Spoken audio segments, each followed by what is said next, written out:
जीव का एक सपना होता है कि काशी में किसी भी अवस्था में हमको रहने को, जीने को, प्राण छोड़ने को मिल जाए, विशेष करके वहां मरने का बड़ा महत्व है। मरणम मंगलम यत्रा, हर जगह मरना बुरा मानते हैं, पर काशी में मरना तो मंगलमय होता है। वहां मरने पर लोग उत्साह के साथ, ढोल नगाड़े के साथ, राम राम सत्य है, बड़े आनंद के साथ। आप किसी शुभ कार्य में बाहर निकल रहे हो, घर से जा रहे हो यात्रा में, कहीं मुर्दा मिल जाए तो आप उसको अशुभ मानते हैं, पर काशी में अगर आपकी यात्रा में मुर्दा शव यात्रा मिल जाए तो आपका हर कार्य सिद्ध होना ही होना है, क्योंकि वो एकमात्र मुर्दा नहीं है, उसके अंदर जो जीव था वो कितना तपस्वी रहा होगा कि आज उसका शरीर काशी में छूटा है, वो मुक्त हो गया, अर्थात हम उस मुक्तात्मा के उस शरीर को देख रहे हैं। ये बड़ा ही मंगल है।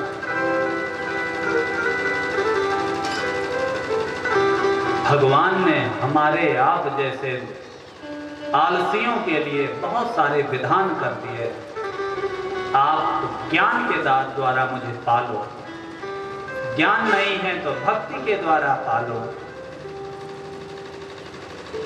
योग के द्वारा पालो, कुछ भी नहीं है तो एक स्थान है ऐसा कि वहां चले जाओ बुढ़ापे में, ये शरीर वहीं छोड़ दो। इससे मरना तो है ही है, चाहे यहां मरो चाहे वहां मरो।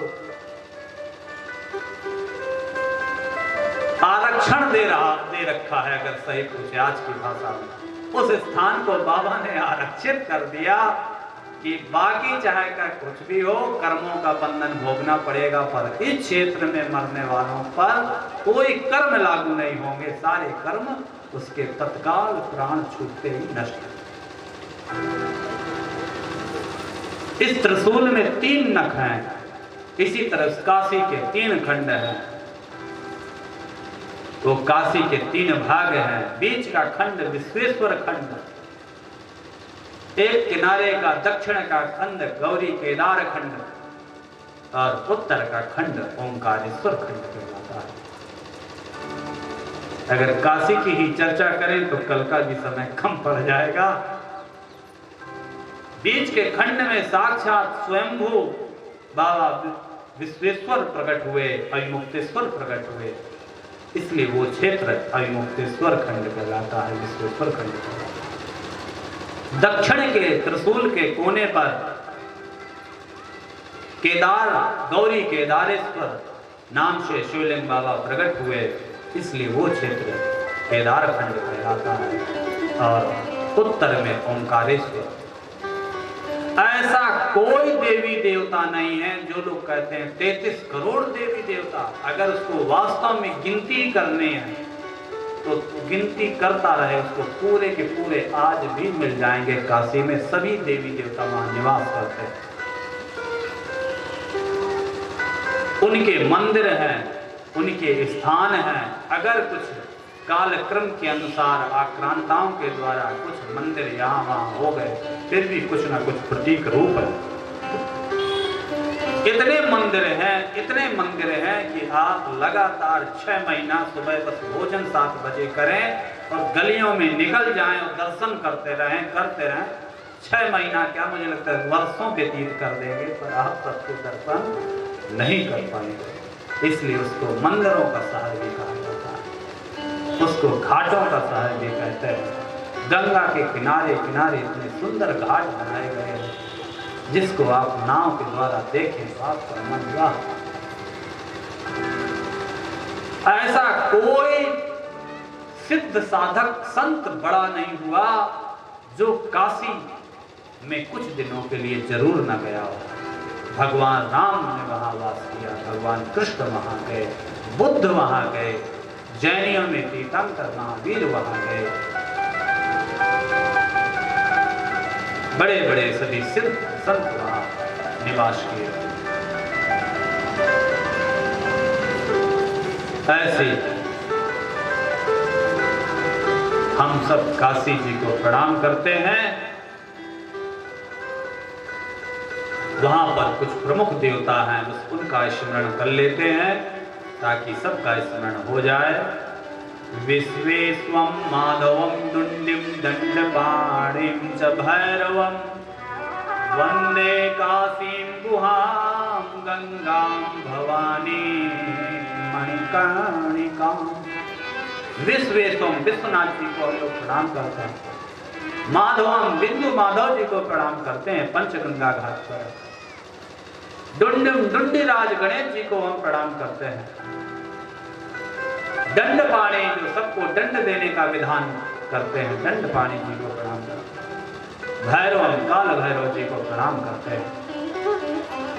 वंदे काशीम काशी देवी को प्रणाम करते हैं, जो देवी रूप में है।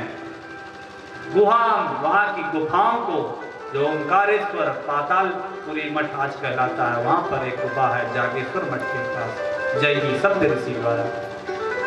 उन गुफाओं को प्रणाम करते हैं जहाँ आज भी सिद्ध साधक तपस्या करते हैं अदृश्य रूप से। गंगा जी को प्रणाम करते हैं। भवानी मां अन्नपूर्णा जी को प्रणाम करते हैं। मणिकर्णिका और उस मणिकर्णिका को घाट को प्रणाम करते हैं जहाँ शरीर को अंतिम क्रिया करने, अगर शरीर कहीं और भी छूट गया और वहां उसकी अंतिम क्रिया भी कर दो तब भी मुक्ति प्राप्त हो जाती। अरे उतना तो छोड़िए, अगर एक चिड़िया भी कहीं भी आपका शरीर छूटा हो, कहीं भी आपका दाह संस्कार हुआ हो और कौवा आपके उस हड्डी का एक टुकड़ा भी ले जाकर वहां गिरा दे धोखे से, तो भी आपको मुक्त हो जाना है। ऐसा ब्रह्मनाल और गंगा का जहाँ संगम होता है, मणिकर्णिका जहाँ भगवान विष्णु के मणि और कानों के कुंडल गिरे थे, ऐसे तीर्थ को हम सब प्रणाम करते हैं। सारे तीर्थ, चारों धाम, सातों पुरियां सब वहां निवास करते हैं। इस दास को, शरीर को कथा के बाद जब जब समय मिलता है, यहाँ वहाँ प्रपंच में फंसने से अच्छा कि झोला उठाते हैं, लोटा उठाते हैं, गमछा उठाते हैं, गंगा स्नान किए और बस निकल गए दर्शन। कभी इस मंदिर में बैठ के ध्यान किए, कभी उस मंदिर में जप किए, कभी इस बाबा के यहाँ जप चला, बड़ा आनंद सुकून मिलता है। खाली प्रवचन में वो चीजें नहीं रहनी चाहिए, अपने जीवन में भी होनी चाहिए। ऐसे काशी भूमि पर जब नारद जी पहुंचे, दूर से ही उन्होंने प्रणाम किया और तत्र विश्वेश्वरं दृष्ट्वा, जब उन्होंने विश्वनाथ जी को देखा, पूजनं कुरु भक्तिता, भक्ति पूर्वक उनका पूजन किया। नत्वा स्तुत्वा विशेषेण, नमस्कार किया। निर्विकल्पो भविष्यति, स्तुति वंदना करके निर्विकल्प रूप को प्राप्त होंगे।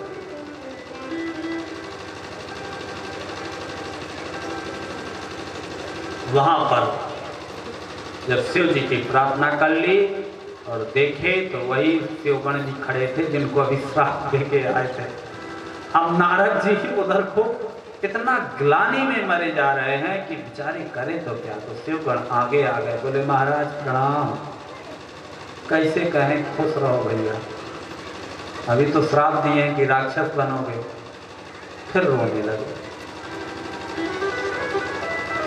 बोले प्रभु आप दुख मत होइए, हम जानते हैं ये सब माया का खेल है, हमें कोई खेद नहीं है। बोले नहीं, मैंने श्राप तो दिया पर मैं उस श्राप को भी एक वरदान रूप में करता हूँ कि आप ब्राह्मण के भी घर में जन्म लेंगे तो साधारण ब्राह्मण के यहाँ जन्म नहीं लेंगे, उत्तम कुल कुलस्त कर नाती विश्व स्वा के वीर से आप पैदा होंगे, रावण मेघनाथ कुंभकर्ण के रूप में। और वहां भी आपकी, आप शिवगण हैं, रुद्रगण हैं, आपके शिव पर अचल भक्ति बनी रहेगी, आप शिव के अनन्य भक्त रहेंगे और साक्षात नारायण आपका उद्धार करेंगे। विभिन्न प्रकार के भोगों को आप भोगेंगे, हर तरह का सुख साम्राज्य आपको प्राप्त होगा। इस तरह से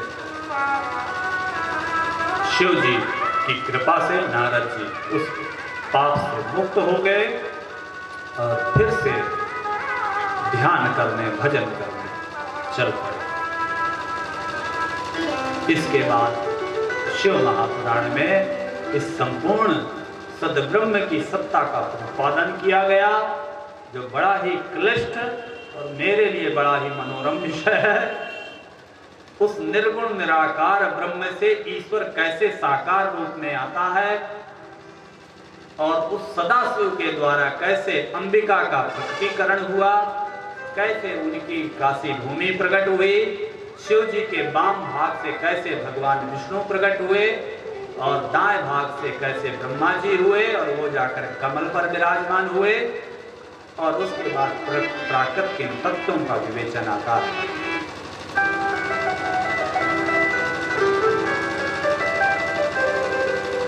इसीलिए ये सृष्टि खंड कहलाता है। हमको आज सती खंड में पहुंचना है, इसलिए थोड़ा सा संक्षेप में इसका उल्लेख करते हुए आगे एक चीज और बताते चलते हैं। जब हमने प्राणायाम के समय कुछ चीजें आपको बताई थी, उसका एक और उल्लेख कर दें। उम्र का, किस देवी देवता का क्या कितनी उम्र है? चतुर्युग सहस्राणि ब्रह्मणो दिनमुच्यते, रात्रिस्यातावती तस्या मानने तत्क्रमेण। 1000 चतुर्युग ब्रह्मा का एक दिन कहा गया। सतयुग, द्वापर, त्रेता, कलयुग। वैसे तो आना चाहिए सतयुग के बाद द्वापर, एक के बाद 2 आता है ना, फिर त्रेता 3 आना चाहिए, पर आता है सतयुग, त्रेता, द्वापर, कलयुग। कलयुग को ही कृतयुग कहते हैं। ये 4 युग जब पूरे बीतते हैं तो एक चतुर्युगी कहलाती है। इस तरह से 1000 चतुर्युगी जब बीत जाते हैं तब ब्रह्मा जी का एक दिन होता है, और उतनी ही उनकी रात्रि होती है। इस प्रकार से ब्रह्मा जी का ये 24 घंटा हुआ, एक दिन और एक रात्रि। अब बताइए, ब्रह्मा जी के एक ही दिन में हम लोग, और हर युग में जो हमने पहले उल्लेख किया, हर युग में जब ये कलयुग आएगा और ये वाला मनवंतर आएगा और ये विक्रम आएगा जो वर्तमान में चल रहा है, तो हम फिर इसी तरह इसी जीव रूप में रहेंगे अगर मुक्त नहीं हुए। इसलिए किसी से, ये मैं बार बार उल्लेख करने का ये मतलब हूँ, मतलब मेरा ये है, किसी से भी द्वेष और किसी से भी राग करने की जरूरत नहीं है। बस ये ध्यान दिए रहिए, ये सब नाटक चल रहा है, रामलीला का मंचन है, बुलाया जाता है, आके रावण बनते हैं, बाणासुर बनते हैं, ऐसे ऐसे करते हैं। आपसी कोई बुराई लड़ाई नहीं होती है। बाहर जाके फिर एक ही गाड़ी स्कूटर में बैठ के दोनों जाते हैं। एक जगह किए, फिर अतराट में दोबारा बुलाया, दूसरे साल फिर आए खेरापति जी में, फिर मूछ लगाए, फिर किए। लिप्त नहीं हो जाते कि नहीं अब बस मैं रावण ही हूँ, हा हा हा, हटो यहाँ से, सबका विनाश कर दो, अब यहाँ पर मेरा ही। वो जानता है कि मैं ये रूप खाली धारण किया हूँ क्योंकि हर साल हमारा ये काम है। इसी तरह जो लोग मुक्त नहीं हुए हैं, तो ये हम इस काल के चक्र में हर ऐसे रूप धारण करते रहते हैं, हर युग में, हर कल्प में। तो पता नहीं कौन सा जीव पिछले जन्म में हमारा कौन होगा, अगले जन्म में कौन बनेगा। खाली शरीर का स्वरूप का ही, रंग रूप का ही न भेद है। किसी की नाक बड़ी है, किसी की छोटी है, किसी को लंबाई बड़ी है, किसी की कम है। तो हैं तो हम सब एक ही। अगर इस दृष्टि से भी आप माने तो इस संसार में सबसे प्रेम करो, किसी से भी बुराई करने की कोई जरूरत, सब अपने एक ही है। और अगर आज आप उसको कष्ट देंगे तो फिर घूम फिर के जब आप फिर इस शरीर में वही बनेंगे तो वो आएगा, तब आपको कष्ट होगा।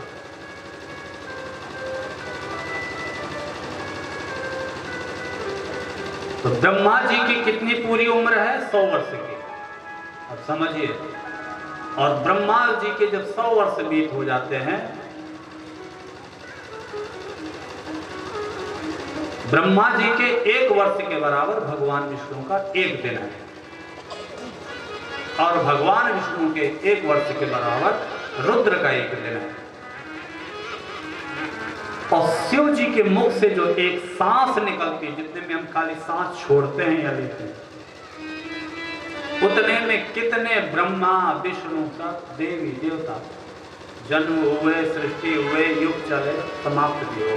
एक बार के सांस खाली खींचे नहीं, और फिर एक बार की सांस छोड़ने में जितना टाइम लगता है उतना हमारी क्या औकात है, बस ये देख लीजिए। इसका बताने का यही मतलब है, हम जो मरे जा रहे हैं, अरे मैं ही सब कुछ हूँ, मेरा ये है वो है, मैं ये भी करके रखे जाऊं, ये भी बड़ा, क्या कितनी उम्र है आपकी, आप आए क्या जी, नथिंग, कुछ नहीं है। एक बार के सांस लेने में कितने ब्रह्मा विष्णु चले जाते हैं, और उनके एक दिन में कितने युग होते हैं, और उस एक युग में हम कितने वर्ष होते हैं, उनमें हमारी कितने गिने चुने, उसमें भी पता नहीं है कि हम 100 साल जिएंगे। किसी को कन्फर्म है? उसमें भी पता नहीं है कि हम जिएंगे, फिर भी ऐसा बिल्कुल जी जान लगाए हुए हैं। इसलिए जो चल रहा है चलने दीजिए, कर्तव्य समझ के अपने कर्मों को करते रहिए। जिसको जो कार्य मिला है, भगवान को आपको बहुत कोई भी सुख देना होगा तो जरूर देंगे, और दुख देना होगा तो भी ठीक है। मस्त रहिए।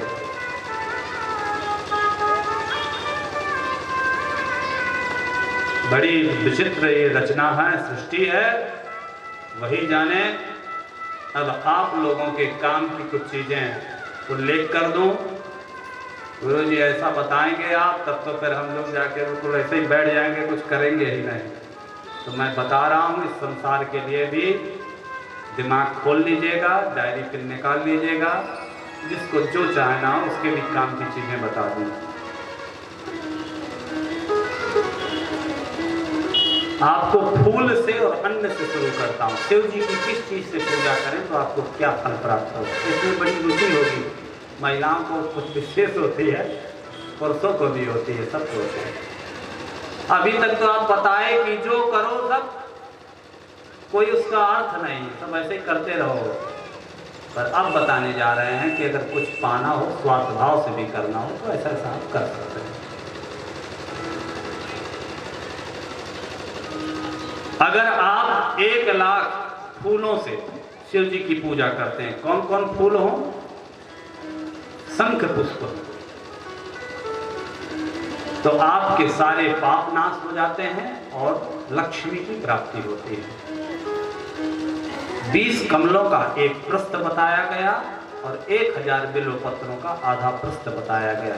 अगर आप आधे प्रस्थ या 16 फलों का एक प्रस्थ होता है और 10 टंकों का एक फल, ये सब समझ में नहीं आ रहा होगा, आगे बढ़ जाते हैं।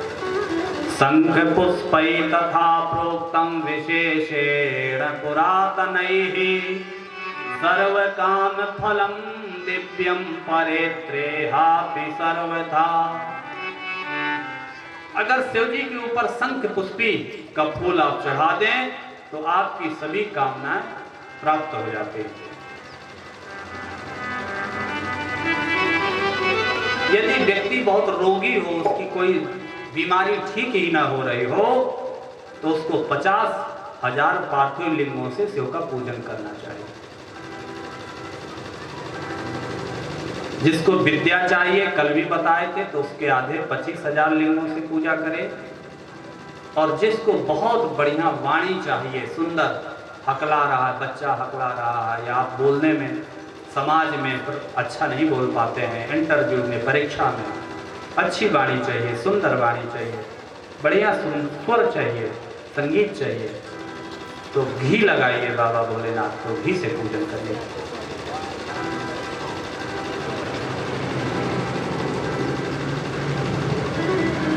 जो व्यक्ति अगर मोक्ष चाहता है, मुक्ति चाहता है, तो 1 लाख दर्भों द्वारा पूजन करे। मुक्ति कामो भवेद्यो वै दर्भैश्च पूजनम करे। महाराज, ये दर्भ क्या है? ऐसी चीज है जो आप सबके पास बहुत है। दूर्वा, दूबा, घास, 1 लाख दूर्वा शिव जी को चढ़ाइए, क्रम बना लीजिए। अरे जब एक गट्ठा अपने जानवरों के लिए लाते हैं तो अच्छा थोड़ा सा थोड़ा सा भगवान के लिए भी ले आइए और रख लिया करिए। सुबह नहा के उसको चढ़ा दिया करिए, बाद में गाय को खिला दिया करिए, तो आपको मुक्ति जरूर प्राप्त होगी। जिसकी लंबी उम्र चाहता है, ज्यादा जीना चाहता है, तो आयु कामो भवेद्यो वै दूर्वाभि पूजनम चरेत्, तो वो भी 1 लाख दूर्वाओं द्वारा पूजन करे। और जिसको पुत्र चाहिए, यहाँ खाली अभी फूलों का चल रहा है, अभी अन्न का भी बताऊंगा, जो आपके पास सब चीजें होंगी, वह धतूरों के 1 लाख फूलों। कल पार्थिव मिट्टी वाला बताए थे, आज फूलों वाला। 1 लाख धतूरे के फूल से आप पूजन करिए, आपको जो है पुत्र प्राप्त होगा। उसमें भी जो लाल डंठल वाला अगर धतूरा मिल जाए तो बहुत शुभ होता है। हरा होता है, एक किसी का लाल भी होता है, लाल डंठल धतूरा। अगर आप अगस्त के फूलों से पूजा करते हैं तो आपको यश प्राप्त होगा, खूब आपका नाम होगा दिग्दिगांतर में, सब लोग आपको जानेंगे, वाहवाही आपकी होगी। अगस्त का फूल। बहुत लोग कहते हैं शिवलिंग पर तुलसी नहीं चढ़ाना चाहिए, पर शिव पुराण में सीधा लिखा हुआ है, हम अपनी तरफ से नहीं कह रहे, कि भुक्ति मुक्ति फलम तस्या तुलस्या पूजयेत्यधि। अगर आप भुक्ति भी चाहते हैं, मुक्ति भी चाहते हैं, तो तुलसी दल से शिव जी की पूजा करिए। इस जीवन जब तक रहेगा खूब सुख वैभव रहेगा और अंत में मोक्ष भी मिलेगा। और अगर आप प्रतापी बनना चाहते हैं, शक्तिशाली बनना चाहते हैं, हमारा सब कोई दबदबा माने, रौब चाहते हैं, तो लाल और सफेद मदार, अपामार्ग या कहलार, इनके फूलों से आप पूजा करिए। मदार समझ रहे हैं? मंदार, मदार कल बताए ही थे। अपामार्ग बहुत होता है। अगर आपके शत्रु आपको परेशान किए हैं, उनका विनाश चाहते हैं, तो अड़हुल का फूल